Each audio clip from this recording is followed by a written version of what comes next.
بسم اللہ الرحمن الرحیم۔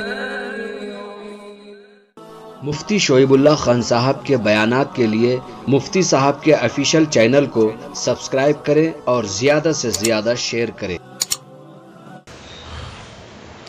بسم اللہ الرحمن الرحیم۔ الحمد للہ رب العالمین، والصلاة والسلام علی سید الانبیاء واشرف المرسلین وعلی آلہ واصحابہ اجمعین ومن تبعہم بإحسان فی کل زمان ومکان الی یوم الدین، اما بعد۔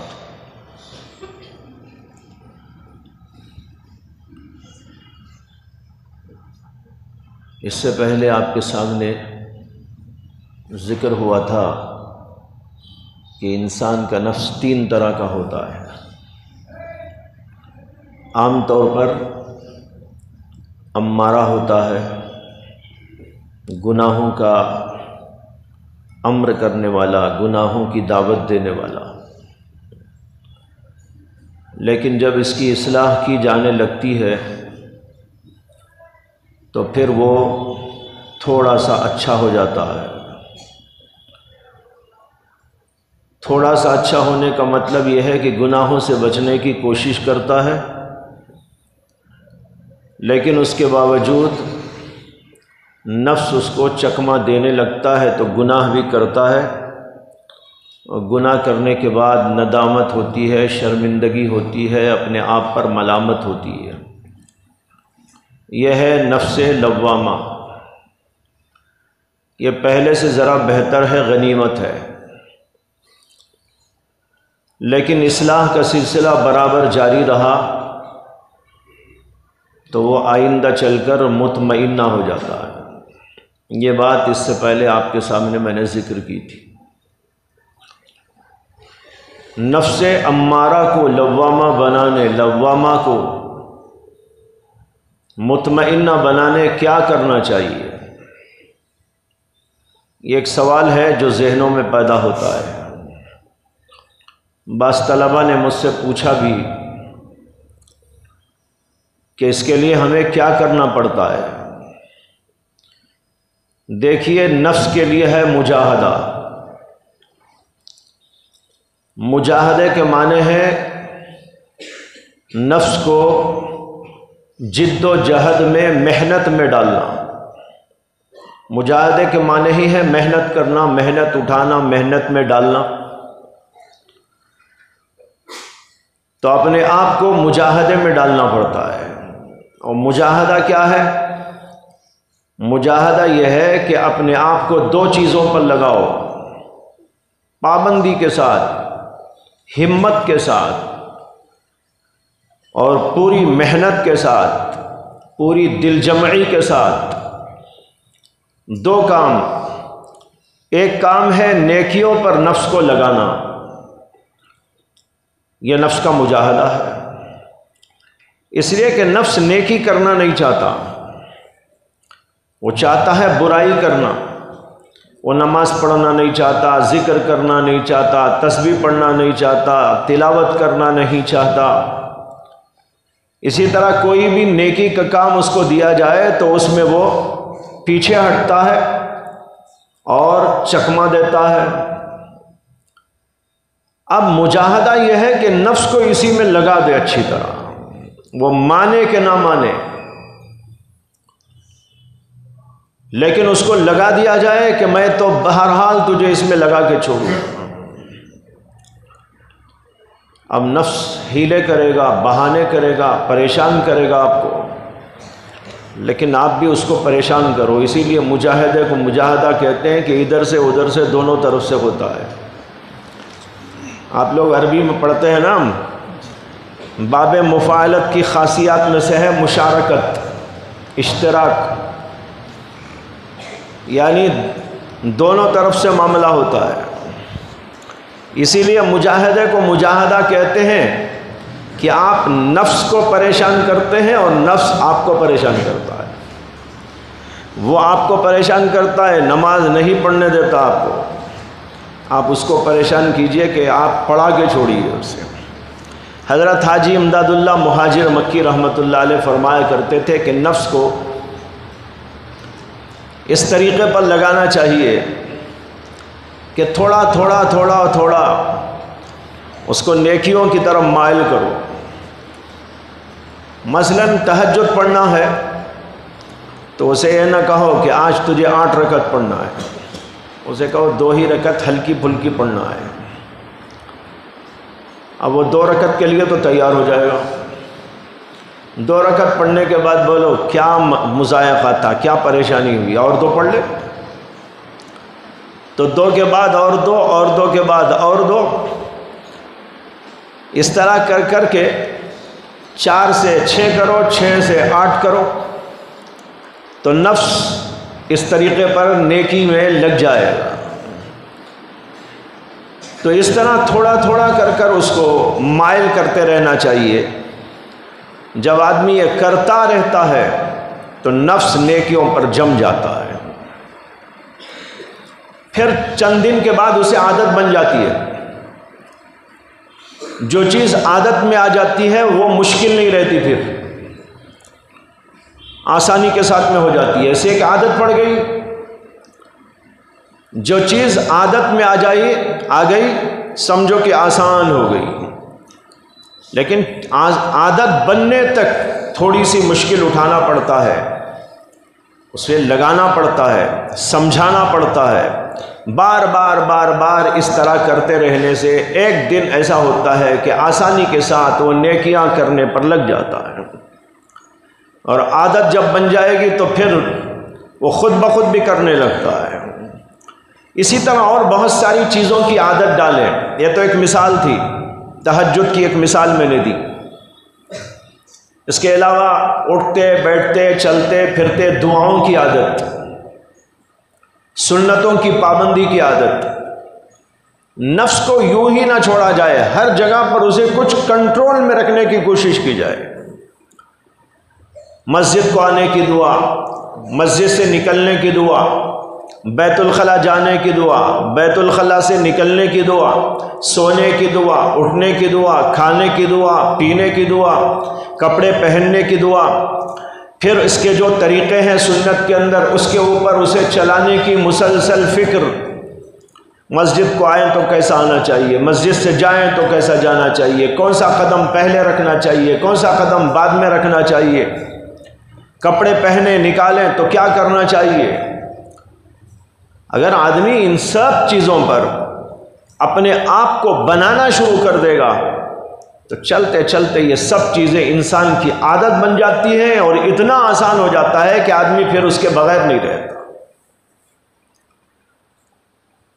دیکھیے کتنا آسان طریقہ ہے نفس کو کنٹرول میں لانے کا، نفس کو دین پر جمانے کا، عبادات پر، نیکیوں پر، طاعات پر جمانے کا۔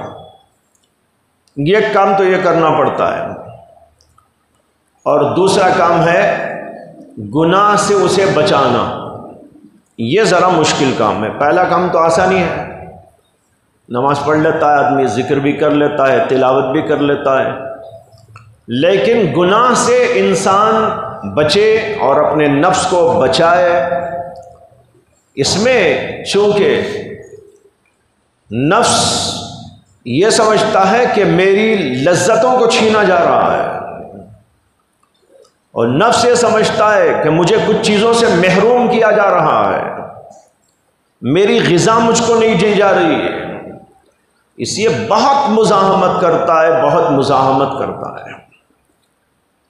تو ایسے موقع پر انسان کو بہت زیادہ اس کی طرف توجہ دینا پڑتا ہے، ہر چیز کے اعتبار سے۔ اس لیے کہ گناہ تو کئی قسم کے ہیں، علماء لکھتے ہیں کہ 2 قسم کے گناہ ہیں، ایک باہی ایک جاہی۔ ایک گناہ وہ ہیں جن کا نام ہے باہی، اور ایک کا نام ہے جاہی۔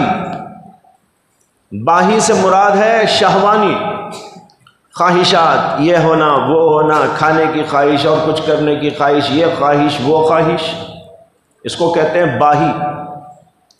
اور کچھ گناہ ہوتے ہیں جن کا نام ہے جاہی۔ جاہ کے معنی ہے تکبر، بڑائی، اپنی جاہ، یوں بھی کہہ سکتے ہیں کچھ باہ کے گناہ، کچھ چاہ کے گناہ ہیں، کچھ جو ہے جاہ کے گناہ ہیں، کچھ چاہت کے گناہ ہیں، اور یہ ہے جو انسان کو بڑائی، تکبر، کچھ اپنے آپ کو اونچا سمجھنے کی چیزیں دکھاتا رہتا ہے، اسی میں تکبر ہے، اسی کے اندر عجب ہے۔ اب اس کو ہٹانے کے لیے بھی محنت کرنا پڑتا ہے۔ بس ایک آدمی میں تکبر ہے، اب تکبر کو نکالنے کی کوشش کہ میرے اندر تواضع آ جائے، بڑائی نہ رہے۔ بڑائی تو شیطان کا مادہ ہے، شیطان نے بڑائی کی تھی، اللہ تبارک و تعالی نے اس کو راندہ ایک درگاہ بنا دیا، آج تک اس کو اللہ کے دربار میں انتہائی معتوب بنایا ہوا ہے، مقہور بنایا ہوا ہے، مردود بنایا ہوا ہے۔ کیوں؟ تکبر اس نے کیا تھا۔ جب تکبر کیا تو اللہ تعالیٰ نے اس کو اپنے دربار سے نکال دیا۔ تو معلوم ہوا تکبر بہت خطرناک گناہ ہے۔ اس کی جگہ پر تواضع آ جائے آدمی کے اندر۔ تواضع کیا ہے؟ اپنے آپ کو حقیر سمجھنا، اپنے آپ کو معمولی سمجھنا، اپنے آپ کو جو ہے سمجھنا کہ بھائی میں کوئی چیز نہیں ہوں، اللہ قبول کر لے تو قبول کر لے، میری نماز کیا، میرا ذکر کیا، میری تسبیح کیا، میرا علم کیا، میرا کمال کیا، میرا جمال کیا، میری کون سی چیز کیا حیثیت رکھتی ہے، اگر اللہ نے مقبول نہیں کیا تو سب بیکار ہے۔ اسی لیے بزرگوں میں یہ صفت اعلیٰ درجے کی پائی جاتی ہے۔ کوئی بھی اللہ کا ولی اور اللہ کا دوست متکبر کبھی نہیں ہو سکتا۔ متکبر ہونا اس بات کی دلیل ہے کہ وہ خدا کی درگاہ میں مردود ہے۔ تو جو مقبول خداوندی ہوتا ہے، مقبول بارگاہ الہی ہوتا ہے، اس کے اندر تکبر کیسے آئے گا؟ ان کے اندر تواضع ہوتی ہے۔ حضرت مولانا قاسم نانوتوی رحمۃ اللہ علیہ کتنے بڑے عالم تھے، زبردست عالم تھے، لیکن اتنی تواضع تھی کہ وہ ایک لنگی باندھتے تھے، معمولی سی لنگی، لوگ ان کو دیکھ کر پہچانتے بھی نہیں تھے، پہچان نہیں سکتے تھے جب تک کہ معلوم نہ ہوتا کہ یہ ہے مولانا قاسم نانوتوی۔ تو ان کے لباس، پوشاک، انداز سے کوئی سمجھتا ہی نہیں تھا کہ اتنے بڑے عالم۔ حضرت کا قصہ ہے کہ روڑکی میں جو ایک مقام ہے سہارنپور کے قریب، وہاں پر ان کا بیان تھا، اس کا اعلان ہوا تھا۔ وہ بیان مغرب کے بعد یا عشاء کے بعد تھا۔ لوگ جوک در جوک چہار طرف سے روڑکی کو جا رہے تھے، اور عموماً اس زمانے میں چل کے جاتے تھے۔ تو حضرت بھی جا رہے تھے، ان کو بھی جانا، انہی کا بیان تھا، وہ تو نوشا تھے وہاں کے، تب ان کو بھی جانا تھا، وہ بھی جا رہے تھے اور لوگ بھی جا رہے تھے۔ راستے میں نماز کا وقت آ گیا، مغرب کا وقت۔ تو جو لوگ ادھر ادھر تھے وہ سب ایک جگہ پر نماز پڑھنے کے لیے جمع ہو گئے، لیکن مولانا کا حلیہ ایسا تھا کہ کسی شخص نے بھی حضرت مولانا قاسم نانوتوی سے نہیں کہا کہ آپ نماز پڑھا دیجئے۔ سارے جاہل بحث کر رہے ہیں، تو پڑھا میں پڑھا، تو پڑھا میں پڑھا۔ وہ اسے کہہ رہا بھائی تم پڑھا دو، وہ کہہ رہا تم پڑھا دو، لیکن کسی کے ذہن میں نہیں آیا کہ ان کو کہنا چاہیے، حالانکہ مولانا وہاں موجود ہے، ان سے بڑا عالم تو دنیا میں نہیں تھا۔ اس علاقے میں کیا دنیا میں کہنا غلط نہیں ہوگا، لیکن کسی کا ذہن ادھر نہیں گیا۔ خیر کسی نے نماز پڑھا دی، مولانا نے بھی خاموشی سے پڑھ لی۔ پڑھنے کے بعد جانا تھا، سب مل کے چلتے رہے۔ جب وہاں گئے، اسٹیج پہ گئے تو دیکھا کہ وہی صاحب یہاں پر بیان کرنے کے لیے آئے ہیں، مولانا قاسم نانوتوی، جن کو کسی نے پوچھا بھی نہیں تھا۔ عجیب و غریب بات ہے، اتنی تواضع ان کے ساری۔ حضرت شیخ الہند مولانا محمود حسن دیوبندی رحمۃ اللہ علیہ، جو دارالعلوم دیوبند کے سب سے پہلے طالب علم ہیں، جن کو دنیا شیخ الہند کے نام سے جانتی ہے، حضرت مولانا اشرف علی تھانوی رحمۃ اللہ علیہ کے استاد ہوتے ہیں۔ حضرت تھانوی ان کے بارے میں فرمایا کرتے تھے کہ لوگ حضرت مولانا کو شیخ الہند کہتے ہیں، یہ غلط ہے، وہ شیخ الہند نہیں، وہ شیخ العالم ہے۔ وہ صرف ہندوستان کے شیخ تھوڑا ہی ہیں، وہ تو ساری دنیا کے شیخ ہیں، ان کو شیخ العالم کہنا چاہیے۔ تو اتنے بڑے عالم تھے، لیکن تواضع کا حال یہ تھا کہ ان کا ایک عجیب واقعہ لکھا ہے، حضرت مولانا قاری طیب صاحب رحمۃ اللہ علیہ نے اس کو بیان فرمایا کہ اجمیر میں اس زمانے میں ایک بہت بڑے مولانا تھے، ان کا نام تھا مولانا معین الدین اجمیری۔ وہ حضرت سے ملنے کے لیے آئے، انہوں نے کبھی مولانا کو دیکھا نہیں تھا، نام بہت سنا تھا، تو نام سننے کی وجہ سے ان کو شوق پیدا ہوا، ملنے کے لیے آئے، بہت بڑے عالم تھے وہ بھی۔ تو جب آئے تو دیوبند میں رکشہ والے سے کہا کہ شیخ الہند کا مکان دکھاؤ۔ اس نے کہا شیخ الہند کون ہے؟ یہاں تو بڑے مولوی صاحب ہیں۔ کہا ہاں ہاں وہی بڑے مولوی صاحب کے یہاں چلو۔ تو خیر وہ لے کر گیا اور حضرت مولانا شیخ الہند کے مکان پہ اتار گیا، وہ چلا گیا۔ انہوں نے دروازہ کھٹکھٹایا، دروازہ کھٹکھٹایا تو ایک آدمی باہر آیا، اس کا حال یہ تھا کہ لنگی بنی ہوئی تھی، بنیان پہنے ہوئے تھے، گھر کے اندر رہتے نا بنیان پہن کے۔ وہ نکلے، پوچھا کیا ہے؟ تو کہا کہ میں شیخ الہند سے ملنے کے لیے آیا ہوں۔ وہ مولانا معین الدین صاحب سمجھے کہ یہاں کے کوئی خادم ہوں گے، اسے کہا کہ مولانا کو کہہ دینا کہ ایک آدمی اجمیر سے معین الدین نام کا ملنے کے لیے آیا۔ وہ خود شیخ الہند تھے، انہوں نے یہ نہیں کہا کہ میں ہی ہوں، بلکہ حضرت نے یہ کہا کہ آئیے آئیے تشریف لائیے۔